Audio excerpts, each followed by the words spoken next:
আমি সিঙ্গাপুর থেকে এসেছি। হাদি হত্যার বিচারের দাবি নিয়ে আমরা ঘরে ফিরব যখন হাদির বিচার সম্পন্ন হয়।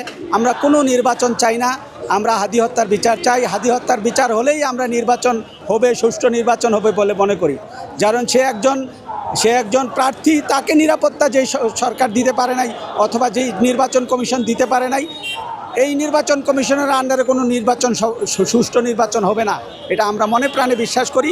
এবং এই প্রতিবাদ জানাতেই আমরা সিঙ্গাপুর থেকে এখানে এসেছি। আমরা চাই প্রবাসীরাও যেন এই আন্দোলনে শরিক হয়, সারা দেশের মানুষ যেন এই আন্দোলনে শরিক হয়। যে যেখানে আছে, যে পর্যায়ে আছে, সেখান থেকে যেন এই আন্দোলনে এরা শরিক হয়।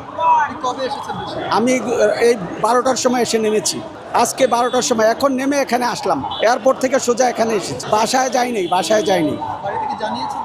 বাড়িতেও জানাই নেই যে আমি এখানে আসতেছি। বাড়িতে বাধা দিবে বলে আমি এখানে সোজা আসি। দেশে এয়ারপোর্ট থেকে নেমে এখানে এসে অংশগ্রহণ করেছি।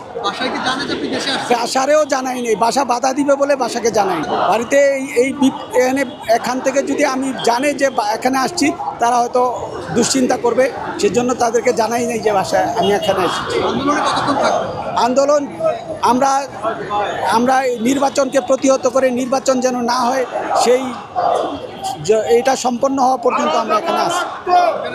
আমরা বিচারের পরেই নির্বাচন চাই, এই বিচারের আগে নির্বাচন চাই না। আগে বিচার করতে হবে। বরাবরই পরিকল্পনা করতেছি, সময়ের অভাবে আসতে পারি না। গতকালকে টিকিট করেছি, আজকে চলে এসেছি। আন্দোলন শেষ করেই যাব ইনশাআল্লাহ। না, বাড়িতে যাব। আমি ডক্টর মাহবুবুর রহমান, সিঙ্গাপুরে ব্যবসা করি।